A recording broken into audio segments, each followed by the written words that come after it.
Folks, it's barely started. And this is the crowd that has gathered just in the past sort of half an hour or so. They arrived about 3:35. A lot of them were here because of the media. It's a disaster in the making, Dan. When Prince Harry and Meghan Markle landed in Australia, it was supposed to feel like a return to the place that once celebrated them like royalty. But within moments, something felt unmistakably off. The energy was missing, the excitement was gone, and the silence said more than any headline ever could. Because this wasn't just a muted welcome. It was the start of something turning cold. From the moment their plane touched down at Melbourne Airport, the contrast was impossible to ignore, not because of what happened, but because of what didn't. There were no roaring crowds waiting behind barriers, no explosive flashes of cameras, and no overwhelming surge of public excitement that once defined every appearance of Prince Harry and Meghan Markle during their earlier visit to Australia in 2018. Instead, the arrival felt controlled, quiet, and almost deliberately restrained. But this wasn't just calm. It felt calculated. And that's where the first shift appeared. Because instead of stepping into the spotlight for the traditional airport photo opportunity, the couple moved quickly through a private exit, entering a waiting convoy without acknowledging the press or the public. The moment passed almost too smoothly, as if visibility itself had been intentionally reduced. And that decision mattered more than it seemed. Because royal arrivals are never just arrivals. They are signals. And this signal was different. It suggested distance. It suggested control. And perhaps most importantly, it suggested caution. At first glance, some interpreted this as a more modern approach, less spectacle, more privacy, a shift away from the traditional intensity that once followed them everywhere. But beneath that interpretation was another possibility, one that began to grow stronger as the day unfolded. What if this wasn't about choosing quiet? What if it was about avoiding something louder? Because when they made their first official stop at Royal Children's Hospital Melbourne, the atmosphere revealed something far more telling than any airport arrival ever could. The crowd was there. The people had gathered. The moment was set. And yet, the reaction never came. There was no eruption of cheers. No overwhelming applause. No wave of excitement sweeping through the space. Instead, as they entered, a soft and uncertain greeting filled the room, something closer to a quiet acknowledgement than a celebration. And that's where everything shifted. Because silence in a moment designed for energy is never accidental. It means something has changed. This wasn't rejection, but it wasn't admiration either. It was hesitation. And hesitation is far more revealing than either. Because back in 2018, when Harry and Meghan first toured Australia as newly married members of the British royal family, the energy surrounding them was undeniable. Streets were filled. Crowds surged. Their presence created excitement that felt almost magnetic. They were not just welcomed, they were celebrated, elevated, and in many ways, untouchable. But this was different. And this is where the real tension begins. Because this visit is happening after everything. After their decision to step away from royal duties in 2020. After the interviews that reshaped their public narrative. After years of controversy, division, and constant media scrutiny. And that context changes how every moment is seen. Because this is no longer a royal tour. And yet, it looks like one. On paper, the structure feels familiar. Hospital visits, charity appearances, community engagement, the same framework that once defined their official role within the monarchy. But this time, there is no palace backing, no formal duty, and no institutional authority supporting the visit. Which creates a question that follows them everywhere. What exactly is this? Because when something looks royal, but isn't, it creates confusion. And confusion creates doubt. And that doubt is already shaping how this visit is being received. As the day continued, another layer began to emerge, one that made the situation even more complicated. Alongside the charity visits and emotional engagements, there were private events, exclusive appearances, and high-priced experiences tied to their presence in Australia. And that's where the tone began to shift again, because now the question was no longer just about what they were doing. It became about why they were doing it.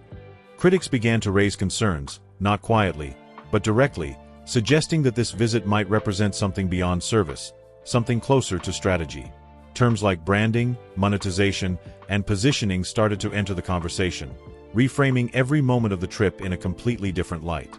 And once that framing appears, it changes everything. Because now, every action is interpreted twice. A hospital visit becomes compassion and performance. A speech becomes advocacy and promotion. A public appearance becomes connection and calculation. And this is where things become dangerous for public perception. Because when people stop seeing a single narrative, trust begins to fracture. At the same time, even the details meant to present relatability began to carry mixed reactions. The decision to fly commercially on a Qantas flight from Los Angeles to Melbourne was praised by some as grounded and responsible, a deliberate choice to appear more connected to ordinary people. But for others, even that detail felt like part of a larger image strategy, a carefully chosen move designed to shape perception rather than simply reflect it. And that contradiction became impossible to ignore. Because while one part of the visit emphasized accessibility, another emphasized exclusivity. While one moment felt personal, another felt commercial. And that duality sat at the center of everything. Inside the hospital, the moments felt real. Harry spoke easily with patients, crouching to their level, asking questions, engaging in ways that reflected his long-standing comfort in these environments. Meghan leaned into emotional connection, offering warmth, reassurance, and presence that resonated deeply with those directly experiencing it. But outside those walls, the narrative was changing. Because while those interactions unfolded, a different conversation was growing louder, one focused not on what was happening inside, but on what it all meant from the outside. Media voices began questioning the purpose of the trip. Commentators raised concerns about funding, security costs, and whether public resources were being indirectly used. Public frustration started to organize, not just in opinion, but in action, with petitions gaining traction and criticism becoming more structured and more visible. And that's when the situation crossed a line. Because this was no longer just mixed reaction. This was division. A split between those who still saw value in what Harry and Meghan were doing, and those who no longer trusted the intention behind it. And once that division forms, it doesn't stay contained. It spreads. It deepens. And it follows every step of the journey. Which leads to the question that now defines their entire visit to Australia. If the welcome was this quiet, if the reaction was this uncertain, then what happens when the spotlight grows even sharper? What followed after that first quiet day did not bring clarity. It made everything more complicated.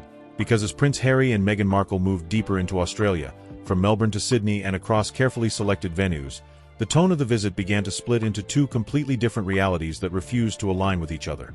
On the surface, the structure still looked familiar, almost intentionally so, with hospital visits, community outreach, mental health discussions, and appearances that mirrored the traditional framework once used by the British royal family during official royal tours.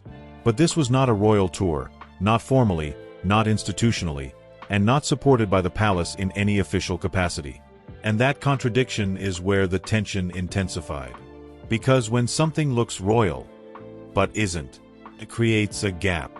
And that gap quickly fills with questions. As they continued their engagements, the public began to notice patterns that felt carefully constructed rather than naturally unfolding. Events were tightly controlled, access was limited, and many appearances were invitation only, creating an environment that felt less like open public service and more like curated exposure. And that's where things started to shift again. Because this was no longer just about reception. It became about perception. Inside venues, the moments still carried emotional weight.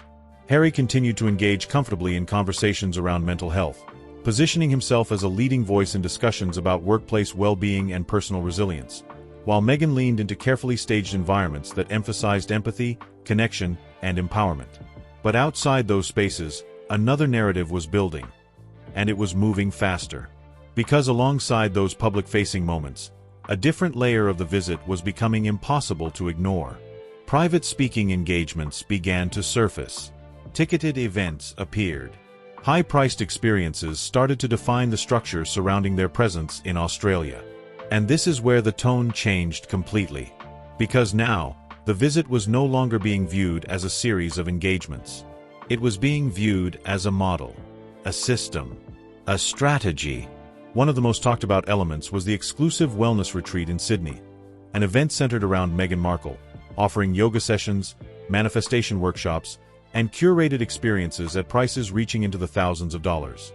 It was presented as empowerment, as transformation, as connection. But it was also presented as premium. And that detail mattered more than anything else. Because this is where the contradiction became impossible to ignore. On one side, images of Meghan in community settings, serving food, engaging with vulnerable groups, presenting herself as grounded and accessible. On the other, an exclusive retreat priced beyond the reach of most people.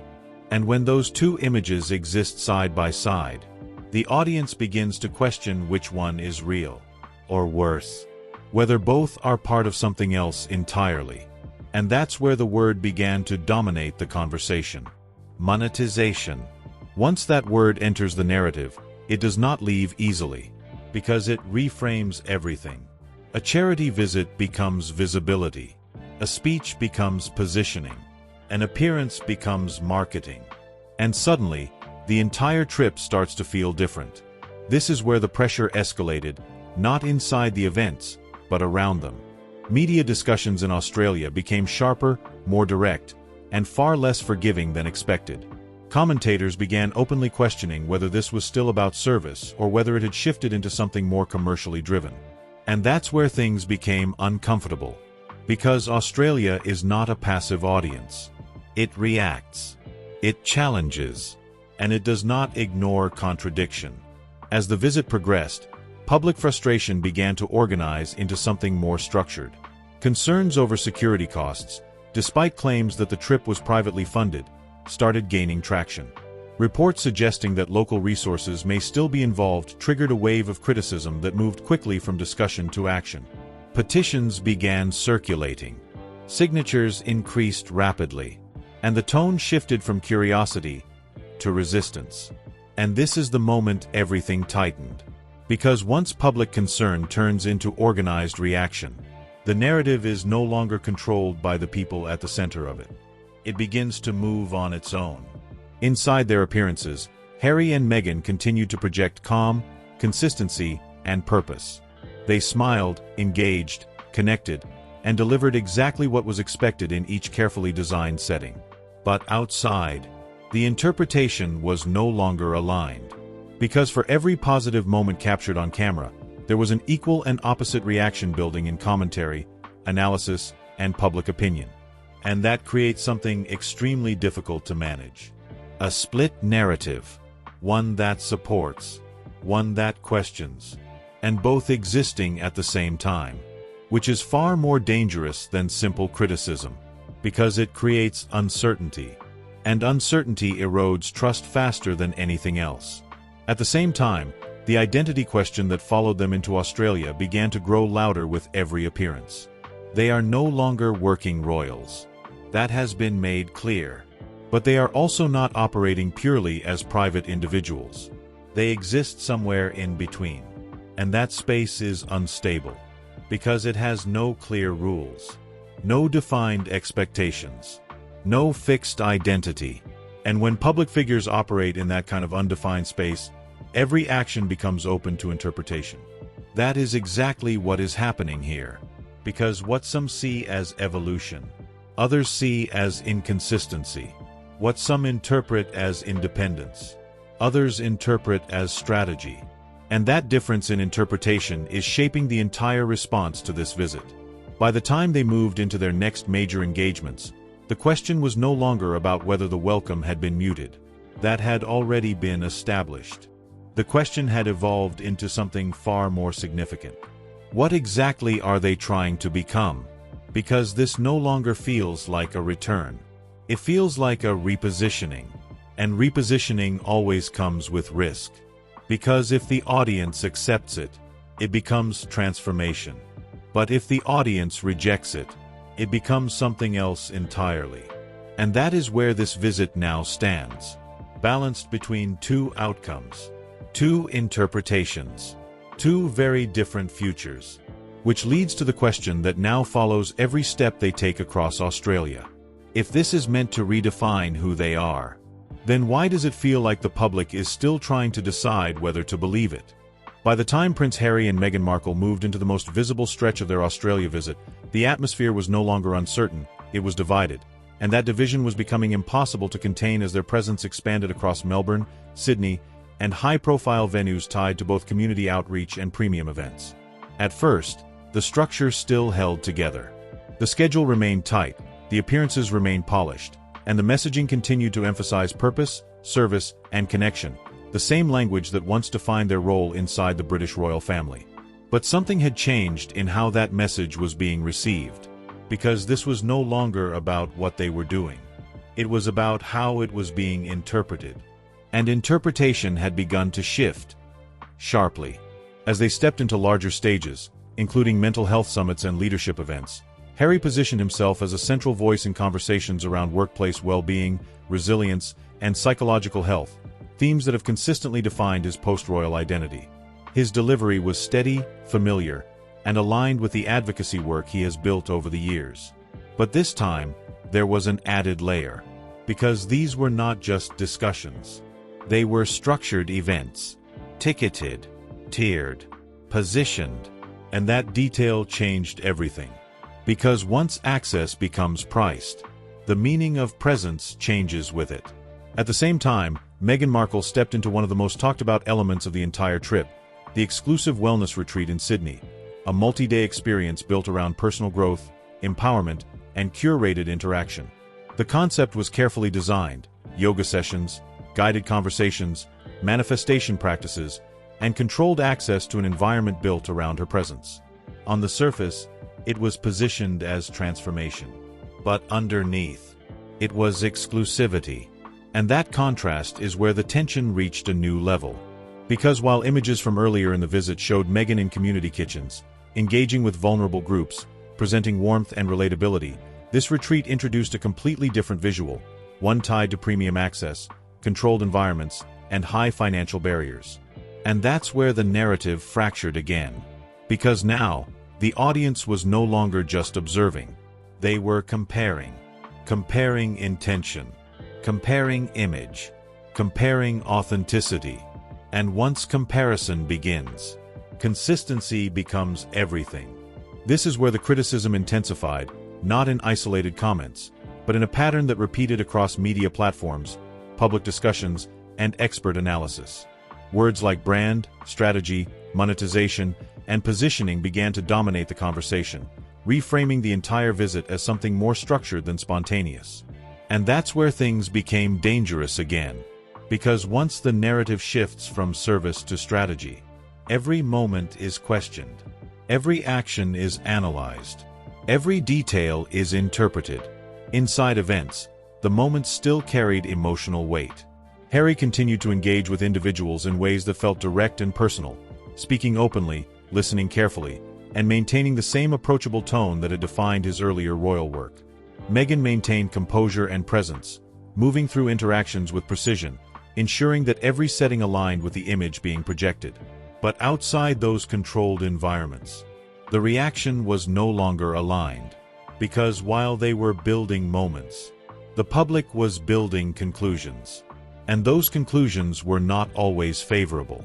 Media commentary in Australia became more direct, more critical, and far less restrained than expected, with some voices openly questioning whether the entire visit represented a new phase of their post-royal strategy, one focused on leveraging their global recognition into structured, revenue-driven opportunities. And once that idea takes hold, it reshapes everything. Because now, the visit is no longer seen as a series of engagements. It is seen as a system. A coordinated effort to maintain relevance, expand influence, and convert visibility into something measurable. And that perception is difficult to reverse. At the same time, public reaction continued to evolve in ways that reflected deeper frustration. The earlier muted welcome was no longer just a moment. It was becoming a symbol, a reflection of a broader uncertainty about how they are viewed now compared to how they were received in 2018. Back then, they were the future. Now, they are being evaluated. And evaluation is far less forgiving than admiration. Because admiration accepts. Evaluation questions. And this visit is now being questioned at every level. even the smallest details began to carry weight. The contrast between commercial flights and premium experiences. The balance between emotional connection and structured appearances. The difference between public service and private opportunity. Each of these contrasts added pressure. Each of them deepened the narrative. And together, they created something far more complex than a simple visit. They created a perception shift. And perception, once changed, is extremely difficult to recover, because it does not rely on facts alone. It relies on feeling. And the feeling surrounding this visit was no longer unified. It was divided. For some, Harry and Meghan were still using their platform to highlight important causes, still engaging in meaningful work, and still capable of creating moments that genuinely mattered to the people directly involved. But for others, the entire structure felt calculated, curated, designed. And that difference in perception is what defines this moment, because it places them in a position that is both powerful and unstable at the same time. Powerful because they still command attention. Unstable because that attention is no longer fully supportive. And this is where the turning point becomes unavoidable. Because when public figures operate in a space where perception is divided, every next step becomes more important than the last. Every appearance must work harder. Every message must land more precisely. Every moment must overcome the doubt that already exists. And that is where this visit now stands. Not as a celebration, not as a rejection, but as a test. A test of identity, a test of credibility, a test of whether the narrative they are building can actually hold. Which leads to the question that now defines everything moving forward. If every moment is being watched, analyzed, and questioned, then what happens when the story they are trying to tell no longer matches the story people are beginning to believe? As the visit moved into its final stretch across Sydney and high-visibility venues, the tone surrounding Prince Harry and Meghan Markle was no longer shifting quietly. It had fully transformed into something far more defined, far more intense, and far more difficult to control, because what began as a muted welcome had now evolved into a layered reaction that was spreading across media, public opinion, and the broader conversation around their identity after stepping away from the British royal family. At first, the structure of their appearances continued exactly as planned. Engagements were executed with precision, messaging remained consistent, and every moment was aligned with themes of service, connection, and advocacy. But by this stage, the reaction to those moments was no longer neutral, and it was certainly no longer unified. Because this was no longer about the visit itself. It had become about what the visit represented. And that is where everything intensified. Inside their events, the environment still worked in their favor. Carefully selected venues, controlled access, and curated interactions ensured that each appearance delivered the intended message. Harry continued to speak with confidence on mental health and leadership, reinforcing a narrative that positioned him as a global advocate for well-being and resilience. Meghan maintained a composed presence, moving through engagements with a clear awareness of tone, imagery, and impact, ensuring that every visual aligned with the message of empathy and empowerment. But outside those controlled environments, the narrative was accelerating in a completely different direction. Because the further the visit progressed, the more visible the contradictions became. And once contradictions become visible, they begin to define the story. Media coverage in Australia grew sharper, more direct, and increasingly critical, with commentators openly questioning not just the purpose of the visit, but the structure behind it. Discussions that once felt speculative began to sound definitive, with phrases like commercial venture, branding exercise, and quasi-royal tour appearing more frequently and with greater confidence. And that's where the pressure reached a new level. Because this was no longer interpretation. It was framing. And framing controls how every moment is understood. At the same time, public reaction continued to organize in ways that made the situation harder to manage. Concerns over security costs, despite repeated messaging that the visit was privately funded, refused to fade. Reports suggesting that local resources could still be involved fueled frustration, and that frustration began to take form through petitions, discussions, and increasingly visible resistance. And this is where the shift became undeniable. Because when public concern turns into organized action, it signals something deeper than disagreement. It signals rejection beginning to take shape. And rejection, once it starts, does not remain quiet. Inside their appearances, Harry and Meghan continued to deliver consistency, maintaining composure, engaging with individuals, and presenting a unified front that reflected control and discipline. But the challenge was no longer inside the room. The challenge was outside it. Because outside, the audience was no longer reacting emotionally. They were reacting analytically. And analysis changes everything. Because when people begin to analyze instead of admire, they start connecting details, comparing actions, and questioning intent. The contrast between community visits and high-priced events became more than just a detail, it became a central point of discussion. The balance between accessibility and exclusivity became harder to justify. The line between service and strategy became increasingly blurred. And that is where the narrative reached its most fragile point. Because once intent is questioned, every action must defend itself. And that is extremely difficult to sustain over time. At the same time, another shift was taking place, one that was less visible but equally significant. The emotional connection that once defined their public image began to feel less automatic. Moments that would have once generated overwhelming support were now being met with mixed reactions, with some audiences still responding positively while others remained cautious, reserved, or openly skeptical. And that change in emotional response matters more than anything else. Because emotional connection is what sustains public figures. And when that connection weakens, everything else becomes harder. This is where the earlier moment at the Royal Children's Hospital Melbourne began to take on a new meaning. That quiet, hesitant greeting was no longer just an isolated moment. It was becoming symbolic, a reflection of a broader shift in how Harry and Meghan were being received, not just in Australia, but globally. Because silence, in this context, is not empty. It is filled with uncertainty. And uncertainty is the most difficult perception to control. As the visit approached its conclusion, the narrative surrounding them was no longer something they could fully shape. It had taken on a life of its own, driven by media interpretation, public reaction, and the visible contradictions that defined the entire trip. And this is where the aftermath begins to take form. Because the impact of this visit is not limited to the events themselves. It extends beyond them. It reshapes how they are seen, how they are understood, and most importantly, how they are believed. Because at this stage, the question is no longer about what they did in Australia. It is about what Australia revealed about them. A version of Harry and Meghan that is still evolving, still searching for definition, and still navigating a space that exists between royalty and independence, between service and strategy, between authenticity and perception. And that space is unstable. Because it depends entirely on how it is received.